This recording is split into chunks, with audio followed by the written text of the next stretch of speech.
Hey there and welcome back to another My Hero Academia review. We've got a pretty significant episode to dive into, but just a quick thing to note before I get started is that I have read the manga and I'm aware of any relevant future plot points and details. But for the purpose of these reviews, I only like to talk about what the anime is presented up to now and not go back and forth between manga and anime.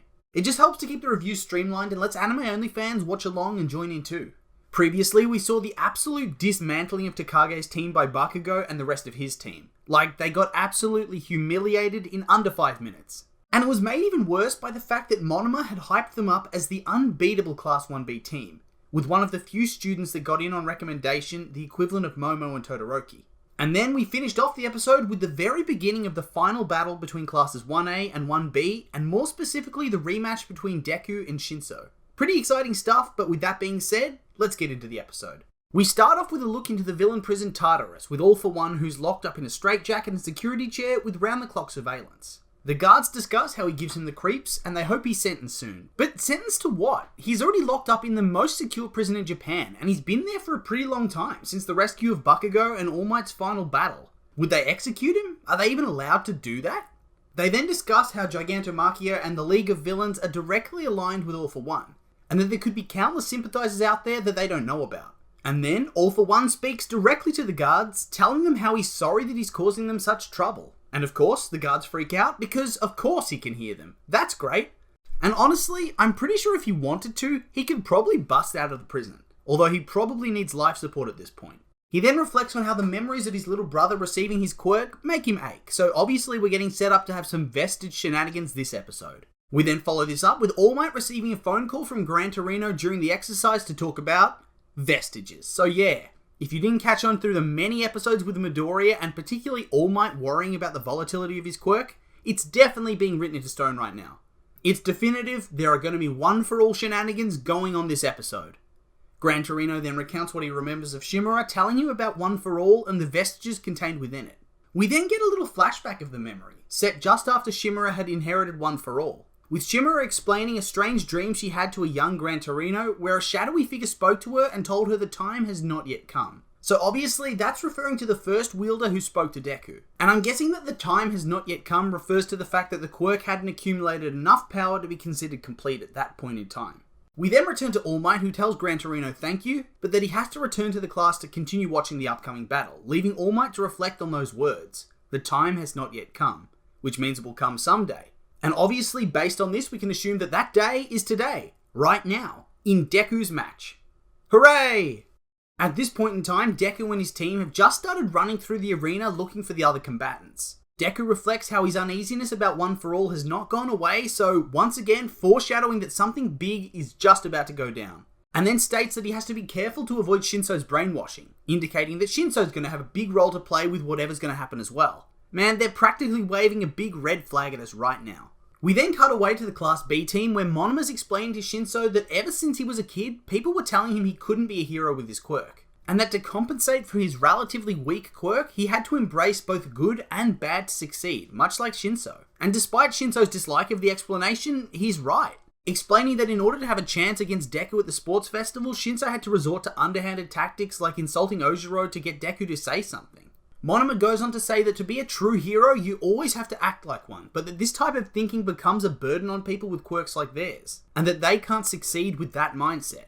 And yeah, fair enough, it can't be easy when you have quirks dubbed as villain quirks to succeed as a hero. It really feels like the whole world would be stacked against you becoming a hero, and to be able to compete you'd need looser moral standards. Not everybody can afford to be a paragon of virtue like All Might. Not everybody gets handed the best quirk ever. It feels very reminiscent of straight after Deku's first fight with Shinso, where we learn how affected he was by others' perception of his quirk. And it kind of puts a whole new perspective on who Monoma is. And it's nice to get that insight into Monoma, although he's still largely proven himself to be annoying, so there's a little less sympathy from me there. And then we cut back to the viewing area where the class is analysing what Deku's team is doing, discussing how their formation is similar to Bakugo's team's strategy, but lacking a member with a recon ability, which puts them at a slight disadvantage. So that means if they're going to lure Class B out, Deku's going to have to work a lot harder than Bakugo did. And something tells me this plan is not going to work 2 matches in a row. Back in the arena, Deku thinks to himself that he has to make himself appear flashy in order to put a target on his back, to lure out the other team to attack him and allow his team members to coordinate to capture them. And at this point, Deku finds himself under attack from the opposing team, specifically Monoma, who's copied his teammate Yanagi's quirk, Poltergeist. Monoma then begins to taunt Midoriya in classic fashion, telling him it was obvious what he was doing and thus the rest of the Class B team is going to attack Deku's team, and telling him that he needs to go hurry and help them. But also that if he does that, he might give away their location himself. And honestly, this was good smack talk. And it was good to see somebody really get inside Deku's head and out-strategize him. And it was also pretty confident of Monoma to be the one to face Deku immediately. Deku has a crazy strong quirk, and whilst Monoma can copy quirks, he doesn't have the training of applying them all to the degree that the original owners would. So even if he did copy a strength type quirk, he would really be putting himself on the line because he's just not trained that way. Deku and Monoma then start trading blows before the scene cuts away to the other members of Class 1A's team. We see Uraraka, Ashido and Mineta preparing some kind of sticky ball string trap before they suddenly start getting pelted by metal bolts and various other small objects controlled by Yanagi's quirk. Mina steps in with her acid attacks to protect the team, only for Rule, another team member of Class B with the ability to manipulate the size of objects, to release her quirk, increasing the size of the objects and almost crushing the Class 1A team who are saved through the use of Uraraka's quirk. Shoda then uses his quirk, Twin Impact, to obliterate Team 1A and send them running for cover. And this was a pretty good ambush all in all, and definitely was going better than Takage's team at this point in time. Excluding Deku, all their quirks are only slightly better than the 1A team, so for them to accomplish such a one-sided ambush was pretty good. Team B, knowing roughly where Team A is now, decides to reset and prepare another attack. Before we cut to the fleeing 1A team, who discuss how Deku was supposed to draw the other team's attention away, but didn't succeed, much to Uraraka's worry. We then return to the battle between Monoma and Deku, where Monoma's holding his own surprisingly well considering he's using a borrowed quirk. Props to him, he must be a bit of a beast. He continues his quite brutal taunts towards Deku, telling him that he'd been discussing with Shinso about how it's those who are blessed with great power that destroy the world, and asks Deku how can Bakugo still smile even though it's all his fault that All Might lost his powers. And of course, since Deku's obsessed with never finding a single flaw in Bakugo, this triggers him quite badly and causes a brand new power to explode out of him, much to the shock of everybody watching from the viewing area, especially All Might. Deku, of course, is just as shocked as everybody else, panicking as the power quickly overcomes him and screams at Monoma to run away, who narrowly avoids it and yells out for Shinso, who's now stuck where Deku and his new power have crash-landed, looking quite freaked out. Deku tells him to run and that he can't hold it back before the power full-on explodes and begins destroying the arena, with gigantic black tendrils attacking both the teams of Class A and B and dragging poor Deku along for the ride. And he can't catch a break, can he? As soon as he masters one aspect of his quirk, surprise surprise, there's another thing out of the blue that's revealed itself that makes him weak again. Back in the viewing area, a very panicked All Might tells Vlad and Aizawa that they need to stop the match as something's gone seriously wrong. And it's starting to look like keeping his powers secret from his homeroom teacher may have been a mistake, huh? Also, those narrowed eyes from Aizawa. He knows something's up, guaranteed. Returning to the arena, Deku reflects on how unlucky he is, saying pretty much what I referenced before, that after all his struggles and the damage and worry he inflicted, he finally got his quirk under control, only for this to happen. He begs the power to stop and allow himself to get it under control, but alas, if it were that easy, we wouldn't have a storyline for this episode. Uraraka then comes out of nowhere and fully latches herself onto Deku, and man, this, for me, was an emotional scene. Deku's completely out of control and is probably ridiculously scared. And out comes Uraraka with this epic bravery and latches herself onto him without a second thought to try and help him. Obviously, it's very sweet considering her crush and all, but it's so much more than their typical awkward love moments. She goes to him without thinking, and it's very captivating. She tells him to calm down, and then we head into another brief series of flashbacks. Uraraka remembers that as a child, her parents always looked tired, and it made her feel sad. But when she saw her first act of heroism in the world and saw how the crowd's faces lit up, including her parents, it made her happy, and thus it became her desire to keep striving to see that reaction herself, and it became her purpose to help people. And I find this really interesting. We learn initially through the series that her goal to be a hero was to support her family with the money she could make. And while she believes that's selfish, Ida and Midoriya tell her it's admirable because she cares about her family. But now we also learn that she was inspired by her parents' reaction to heroes and she wanted to do the same thing, like Midoriya. She then thinks of Deku and how when she watched him fight desperately to save people and be a hero, it made her wonder who helps heroes when they're hurting. Deku's quirk then continues to rampage, slingshotting himself and Uraraka around the arena until she spots Shinso and calls on him to brainwash Deku and calm his power down.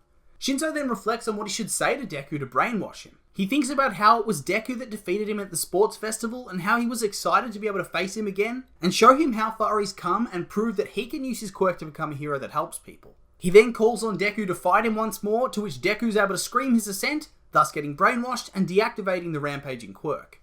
Deku then wakes up in the realm of the Vestiges, ready for some spooky spirit dreams, before being accosted by a very angry bald spirit who begins screaming in his face about how Deku's using the power wrong, and that it isn't something he can just use without thinking anymore, that he needs to work harder and do his best, and that if he does that, he will master the quirk. And it's very strange to me that most of the inspirational lessons Deku learns seem to be screamed at him by an angry mentor. Whether it's Gran Torino, Night-Eye, Bakugo, and now this dude. Deku seems to learn best when he has the fear of God put into him. Baldy then tells Deku that the power he used was his own quirk, and that the past users of One For All have had their own quirks mixed into the stockpile of power, and thus the quirk's beginning to grow and change. Thus, when Deku decided he needed to catch Monoma, this quirk activated to help him do that, but that he wasn't ready to control its power fully, as that's also been amplified by the stockpile. He tells Deku that if he uses his quirk in anger, the power will react to that and act accordingly, just like how it lost control. Something I like though is that he tells him that it's okay to be angry and use that anger as power, but you need to control it.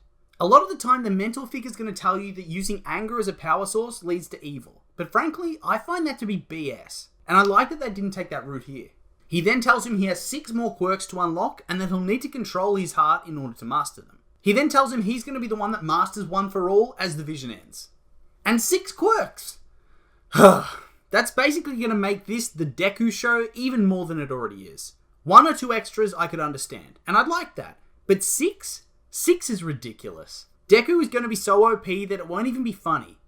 And if the others are somehow able to keep up with him, I will have to once again call BS. Even though the idea of it's awesome, it really just leaves the potential for the writing to go pretty badly downhill, although I do hope that's not the case. Back in the world of the living, Deku's still nice and brainwashed, only to eat quite a nasty slap from Uraraka to wake him up. Deku then panics, thinking he might lose control again, but she tells him it's fine and that Shinso got it under control. He then realizes she appears injured and that he probably caused it before Monoma attacks out of nowhere, causing Deku to stumble back whilst Uraraka puts Monoma in the dirt with some gunhead martial arts. And then the rest of the Class B team attack. And yeah, kind of harsh to do that right now, but also fair enough. They need to take advantage of Deku's vulnerability. He's too strong. Mineta and Ashido then turn up, turning the battle into an all-out brawl, and despite being outnumbered, in this situation, Class 1A has the big advantage, like a huge advantage. Deku smash. As Deku and Uraraka sit back trying to assess the battle, Shinso attacks from behind with his capture scarf, which is caught by Deku, setting up their long-awaited rematch. It's then revealed that the teachers have been watching everything unfold after running to the location, and Aizawa makes the decision to allow the fight to continue as long as Deku's power stays under control. It's a bit controversial, and honestly, a bit of favoritism. I think he's doing this more for Shinso's sake than anything else, honestly. And that brings us to the end of the episode, and it was a really good one. The reveal of Deku's new quirk was pretty cool, although the additional 7 quirks is kind of a cop-out to me. But whatever, that's just my opinion, and now I'd like to hear yours. What did you think of the episode? Like it? Hate it? Make sure to leave a comment and let me know.